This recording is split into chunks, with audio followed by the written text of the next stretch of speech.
I've looked through this room enough. I don't think there's anything to find that would be relevant. So, you'll never guess what won the vote. Yeah, it was glasses. It's surprising, isn't it? That one. So, we're gonna go trespassing. Woo! Primary goal here, don't get arrested. Anything from there on is a bonus. A positive. Ugh. Shoe material, yeah, okay, so we know all this. Slaps his face hard, because, and I probably deserved it, God knows. Glasses sent flying. While they're both distracted, I should look around for clues. You should. However, with Chiaki and his grandmother so close by, Shu decides to stay invisible for the time being. Is this going to be an hour of failing to try and, like, materialize? Maybe I could just grab something quickly and then hide? That sounds hard. Oh, don't. No, please don't. That sounds like a terrible idea. I wouldn't do that. Why would you? Just as he's thinking this, both Jackie and his grandmother turn away. I don't think they'll be able to see me, especially if I'm quick. They're focused on other things. Okay, sure. Is there a time limit here?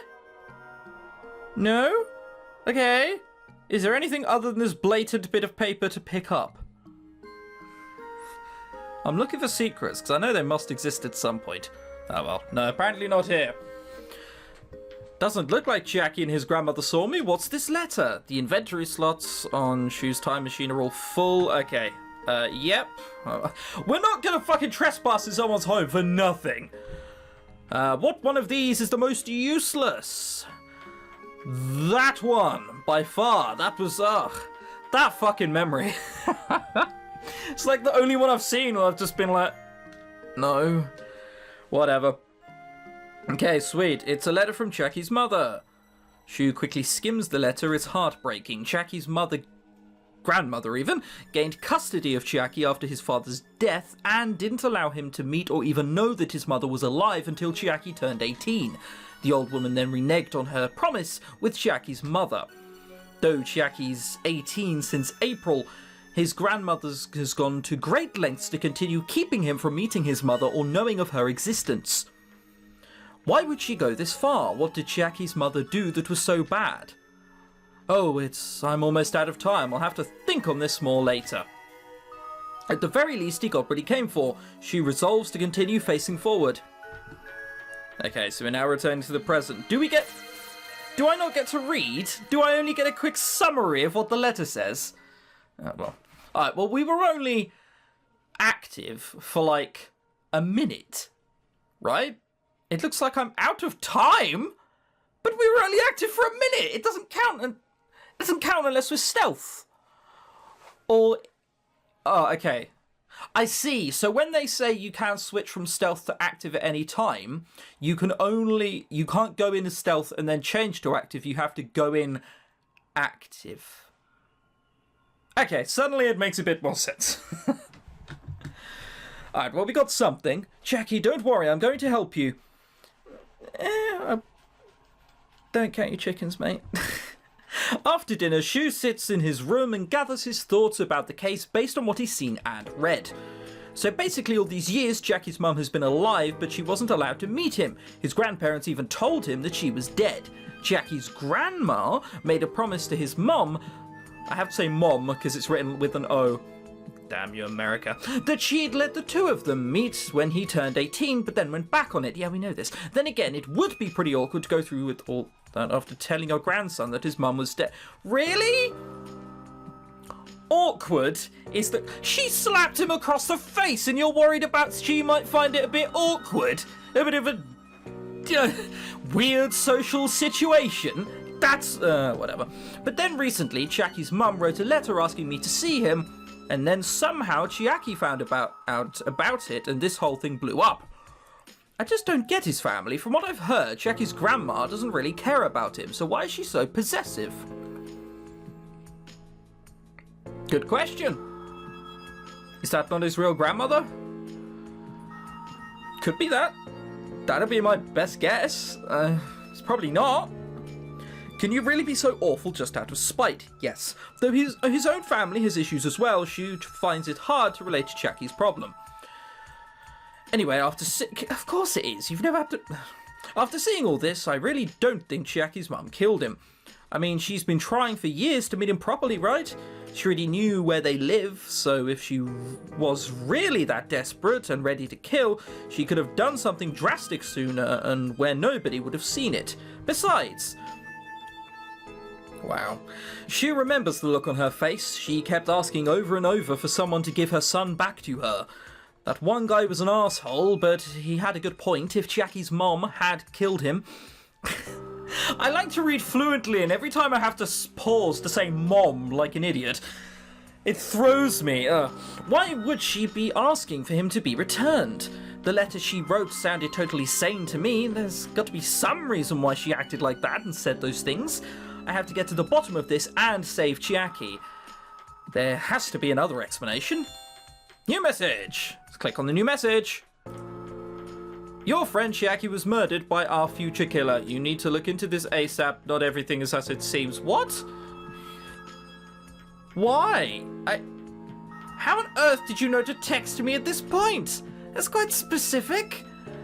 It's too specific, even.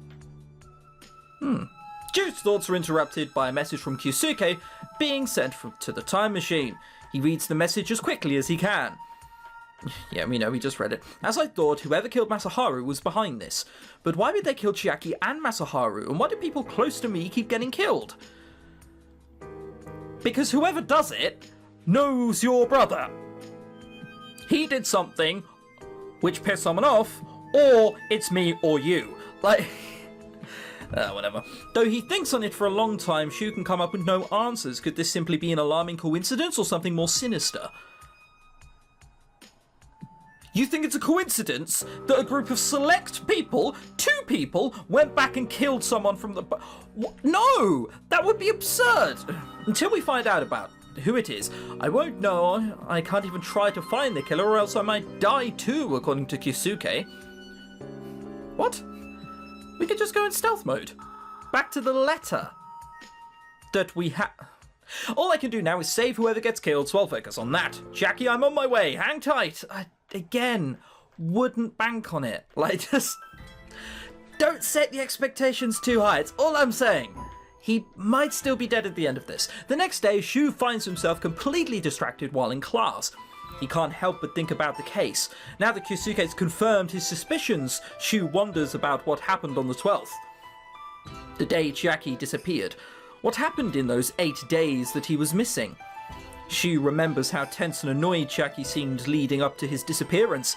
He was especially moody on the 12th itself. Chances are Chiaki contacted his mother after receiving the letter, and the two worked out a day to meet. Something had to have happened on the 12th. Oh, you reckon? You reckon something happened on the 12th? This guy's a genius. He's pretty clever. My intellect is just so inferior. It would make complete sense if that was the day Chiaki had decided to meet his mother.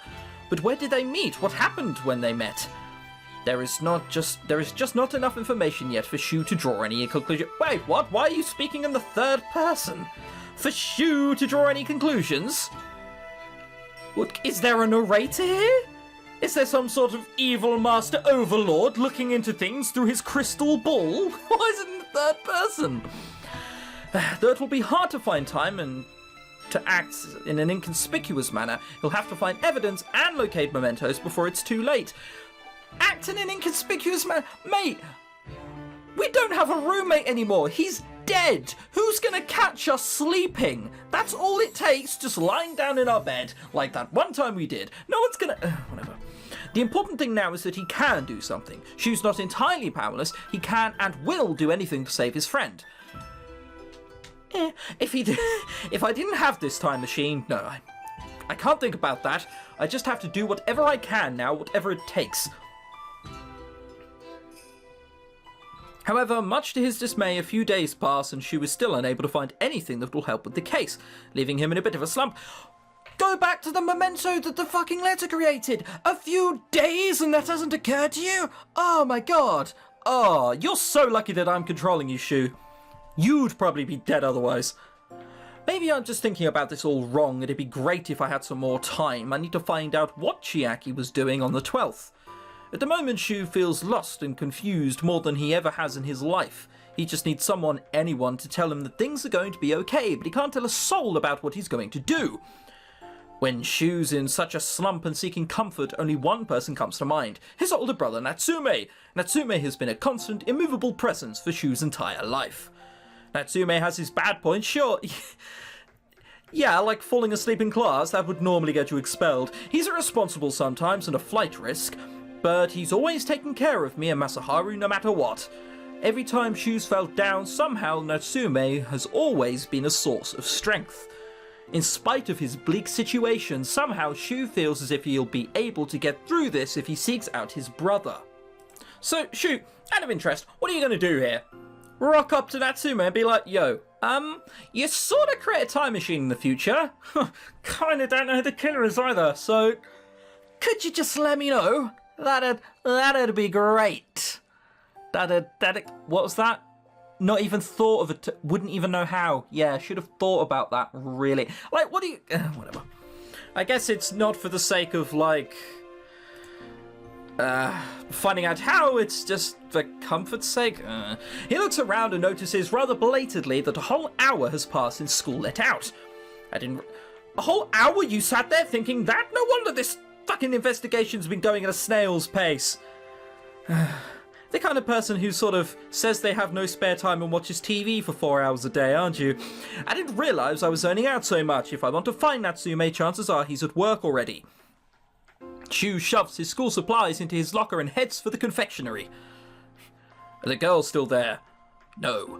When Shu reaches his confectionery, where Natsume works, however, he notices that his brother has changed out of his work uniform and is on his way out. Natsume! He looks as energetic as ever! By Jove, he's about to adopt a skip! He's not. It's amazing, for someone as tired as him, I just sort of imagine that he'd always be hunched over all the time. Like, he'd never just be sitting up straight. That's weird. Huh? Shu? What are you doing here? That is... How do I even explain what I came here for? That's sort of what I thought beforehand, mate. I feel like if I tell him I came for a pep talk, he'll be really annoying. He'll either be really super happy or super weirded out. Why is he going to be super weirded out? He seems grateful for everything. He doesn't seem like the kind of person who gets weirded out at all. However, Natsume mistakes Shu's hesitance for something else. Oh, sorry, that was a stupid question. Of course, you're still sad about... No, it's not that. What? Don't say... Well, you're still sad about one of our older best friends dying, aren't you? What? No? Why would I be sad about that? Oh, wait. Like, you have just come across as rather uncompassionate. Not sure if that's a word. I mean, I am still sad about what happened, Jackie. It's just...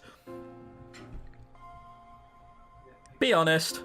It's like, why am I going to go there and be like, I mean, come on, he seems like the kind of person who's going to be happy about it. And making people happy is a good thing.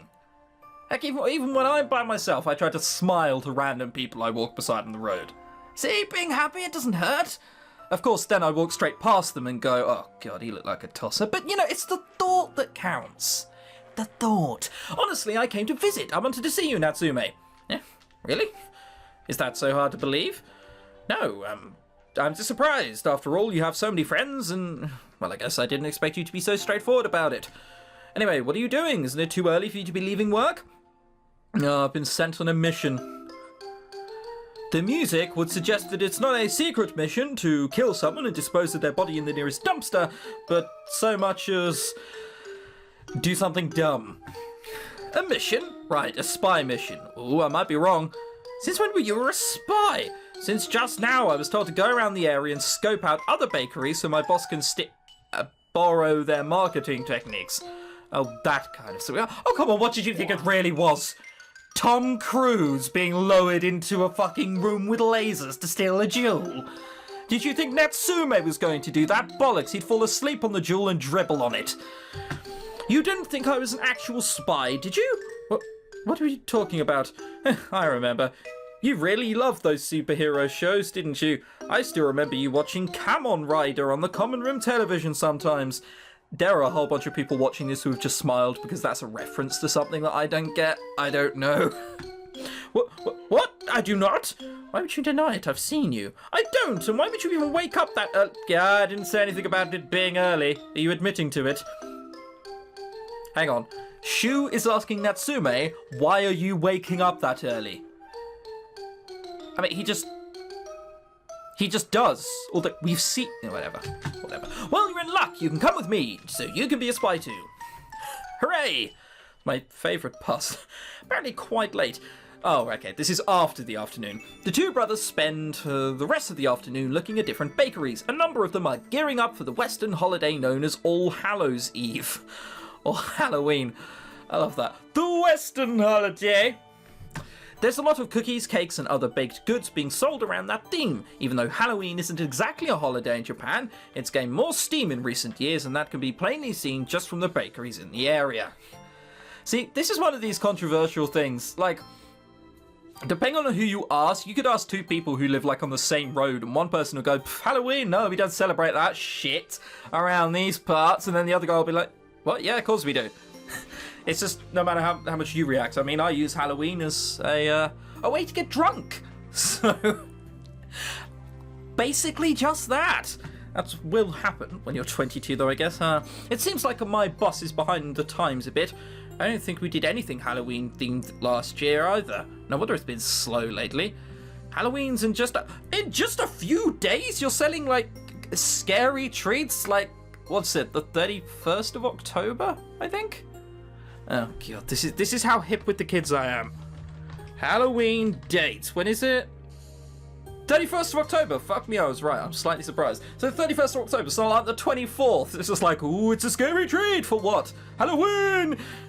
Mate, that's like fucking next Saturday. Like, I think they just fucked up the date. Whatever. Is that enough time for you guys to come up with something?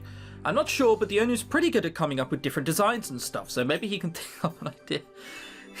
Behind the ideas, behind the times we're getting design done, but he's actually pretty good. You knew. Whatever. I guess we should head back now. Oh, we're heading back to the confectionery. We better get paid fucking overtime for this. When they get back to the confectionery, Natsume reports his findings to his boss, who promptly shuffles off to the back of the store to draw some cake designs. This leaves Natsume and Shu, who's been roped in, to man the store. Holy shit.